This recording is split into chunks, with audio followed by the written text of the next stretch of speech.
Here with Hank Zuber, Mississippi House Representatives, District 113. Hank, good morning, sir. How are you? Mr. Gallo, good morning. Good to be with you.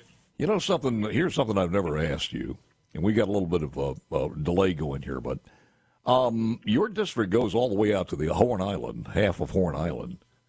How many voters do you have? Which is a beautiful place. Yes. Can you go out and just camp out and say you're campaigning? And that's part of your camp with a lawn chair and a fishing pole. Well, Paul, it's funny that you bring that up. Actually, You can, and I'll tell you why. Because if you go out there during the summertime or the early fall, there will literally be hundreds of people on the weekends on Horn Island. So actually, believe it or not, that would be a great place to campaign prior to. Oh, absolutely, man. Just. I wonder what percent, and go ahead. I don't know how much time we have, but before we get into state government and politics, sure. Can I ask you one question, and hopefully you can make me a promise? Well, I don't know. We'll hear the question first. During the Christmas season, I would absolutely love to have you and your wife come down and spend a very peaceful and relaxing weekend in Ocean Springs.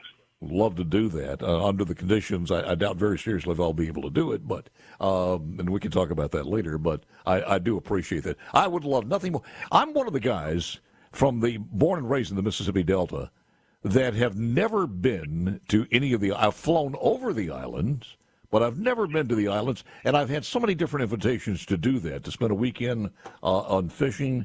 And if I had a bucket list, that would be one of the things on there. But well, we have the Christmas lights. Horn Island, as you may know, is about 7.4 miles from the coastline, and the water is absolutely beautiful. It's crystal clear. I remember flying over it in a helicopter after Katrina, and it was an amazing sight. I mean, just how beautiful they were. And at that particular time, it was at the worst possible time with all of the damage. But it was just the water on the other side is the thing that's so amazing, how clear it is to the. And the great thing about it, Paul, is unlike Alabama and Florida, there's no commercialization. It's federally protected. Yes, yeah. It's just so peaceful, relaxing, and quiet. You are chair of the insurance committee. Are you going to request that, or what happens with the next speaker? What's the tenure on that? Have you been told that you'll keep that, or what? I'm not going to request anything. I've got too much respect for the Speaker-elect Jason White to do that. But I will say this: I am looking forward immensely to his leadership over the next 4 years and beyond, because I'll be happy to tell you why. I think. Based on everything I'm hearing and just the responses from him and out of Jackson, I think we're going to get into the weeds and take a look, Paul, at how state government operates, not just with the big picture, but in details. And that includes, like you said, insurance. That includes health care. That includes appropriations. I've been in office a long time, and I cannot recall ever really just getting into the weeds, getting into the details on health care, on insurance, on the appropriation process. So I'm immensely looking forward to his leadership and his term, and I can't wait.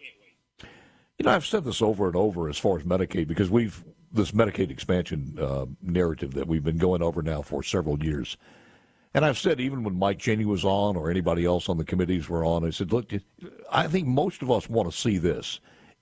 Put the numbers down.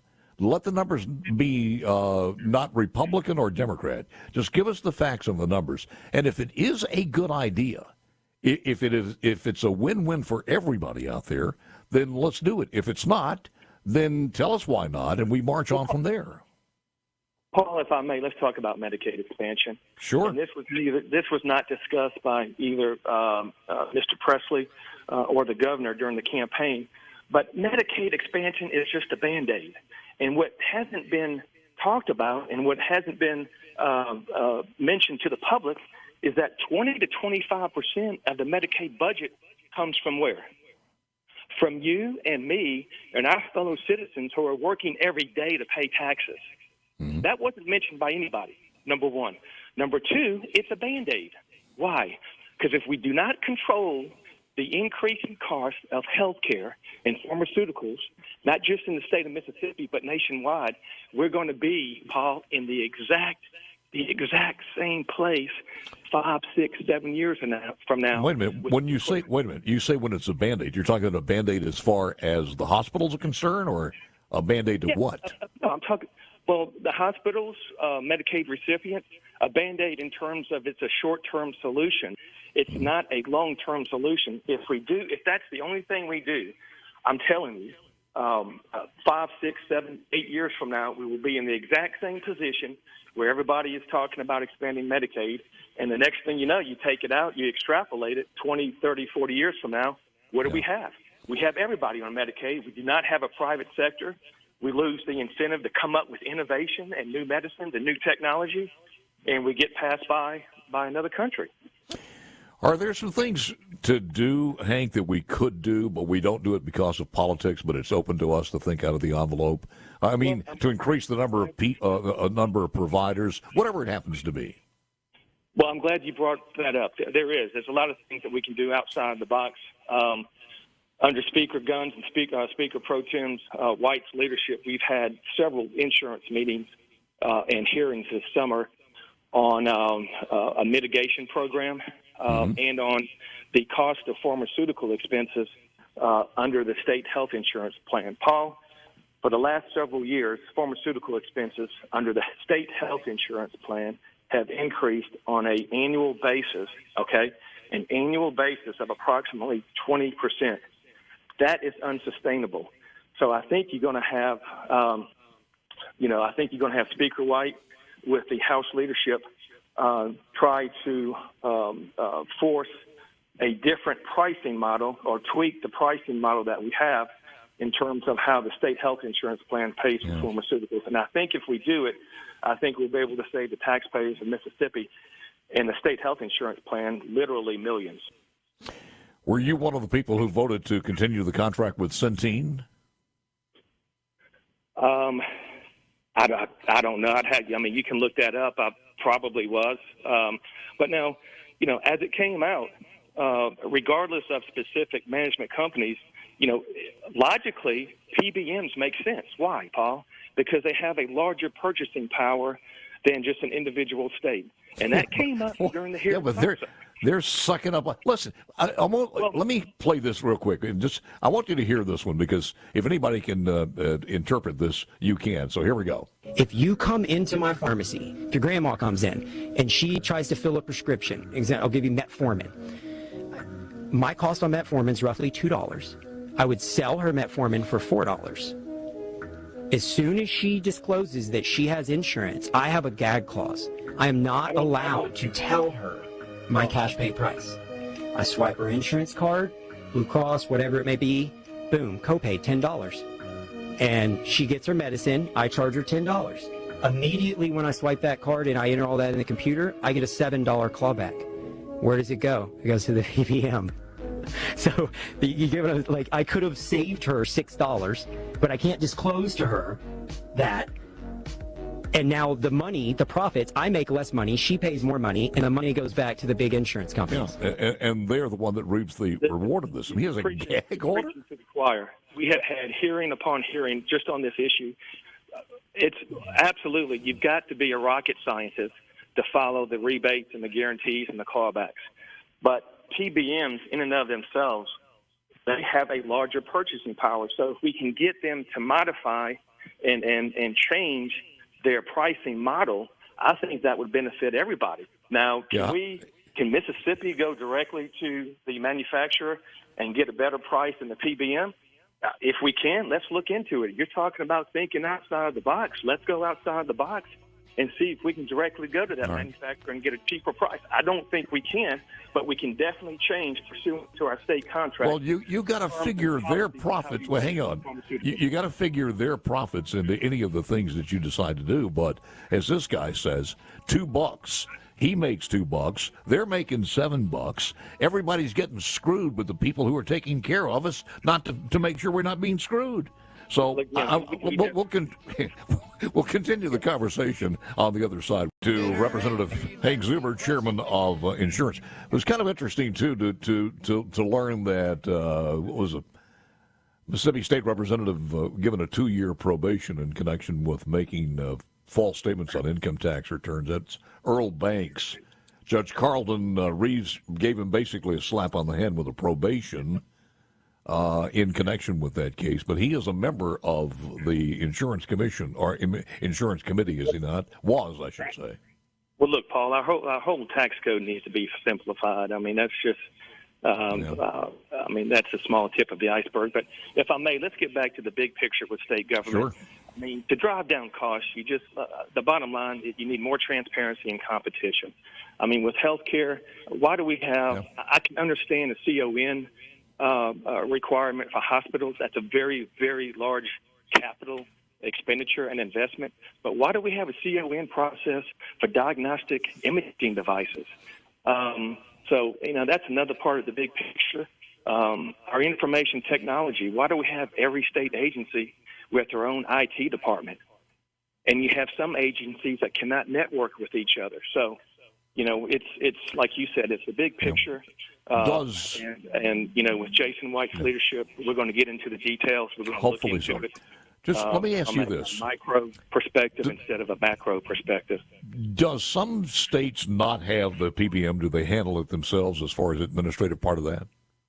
Most states do have a PBM. California is in the process of changing their pricing formula or process on how they purchase pharmaceuticals under their health insurance plan. That's something, they're moving towards more of a private separate company instead of a PBM. So we're looking at all options, which you need to do. We just came out with our report, Paul, from the Joint Insurance Committee task force, and it lays out 6 or 7, 8 recommendations that the state can do to literally save millions of the health plan concerning pharmaceuticals.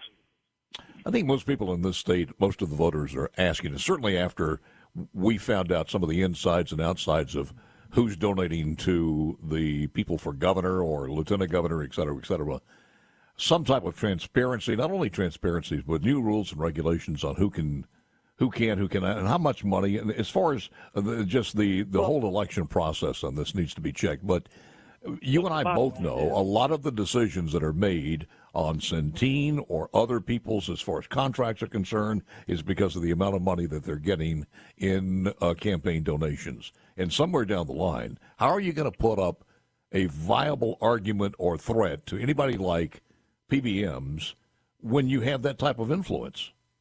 Well, I disagree with your premise. If money is going to influence your decision-making process, you don't need to be in public office. Well, you're not disagreeing with me then. I mean, I think the fact is that it does influence, and you have people in office, and I have no idea where that statement goes.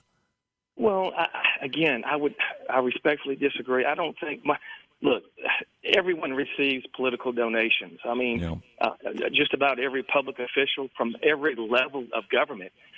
And if money influences one's decision-making process, then, ultimately, him or her are going to get caught for some type of criminal activity. And number two, again, Paul, they just simply don't need to be in office. Yeah, well, I agree with you there. Have you seen a number of somebody come to your committee and said, here's the number of people that would actually be, or could we cap it out? If we do the Medicaid expansion, we'll cap it at this? Because I've heard so many different numbers, Mr. Chairman, from 100,000 to 200,000. I'm not sure what the number is that would be inclusive in that expansion. But, Paul, if you cap it out, what relevancy does that have? We're still paying 20 to 25% of that total cost. That's less money for the teachers. That's less money for our classrooms. That's less money for transportation and infrastructure. And we will be in the exact same place, I guarantee it, 5, 10, 15 years from now. So don't get me wrong. I'm not precluding any possible solution, but we need to look at the big picture. And, just from my perspective, I don't think Medicaid expansion is the answer to all of our health care problems. I agree with you on that, and certainly not the hospital, because we've seen hospitals that have already had that in other states, and it's not helped. And it is a cultural phenomenon that's going on across, I don't care if it's Texas or Louisiana or Mississippi, that rural hospitals are hurting because we have a change in culture. We have people moving out into major cities or more areas where jobs are available. Yes, but if you make health care and insurance more affordable and accessible, you help everybody. You help the recipient, you help the insurance companies, you help Medicaid, you help all these state programs, because it drives down costs. So, I mean, to me, that's the bottom line. How do we get costs down? And along that same line, I don't know how much time I have, but, I think we're going to focus on higher paying jobs in Mississippi. I mean, the economic development has been incredible. But I would love to see some high-tech companies locate to Mississippi. And why can't we do that, Paul? No. I mean, well, I think we are doing it slowly but surely. But workforce development is a big deal, and I think we're doing a pretty good job on that one. The other thing is the personal income tax. And Senate looks like they're a little resident on even addressing that in the 2024 right now. I think their mindset is to let's see how much of a hit it's going to take on the overall revenue, and then march on from there. Your thoughts? Well, that's a little bit above my pay scale. I mean, I have total faith in Chairman Trey Lamar. Again, I think he's a very smart and hardworking chairman. I think we'll take a look at the big picture again, and not just income tax, but maybe the grocery tax, the corporate tax, sales tax. There's a lot of ways to skin that cat. And what I am in favor of is further tax relief, especially the way the economy is moving nowadays. I mean, if you go out and you go to the store just to get some groceries for a day, it's $40-50, which is unbelievable. We only got a few seconds left, but is there anything else that's top of your agenda as you guys convene? In just, to be honest with you, a matter of days. It's not going to be that long. This is already the 7th of December. Again, on insurance and on the coast, well, it's not just a coast issue, but it's a statewide problem. P&C premiums are increasing, and it's just hard, again, with taxes and everything else, it's hard to come up with the extra money for P&C property and casualty house premiums. So I think you're going to see the House and the Senate work together along with the Department of Insurance to come up with a mitigation plan to hopefully alleviate that problem and make home insurance more affordable. You think this plan that the governor put forth as an alternative to Medicaid expansion is going to fly?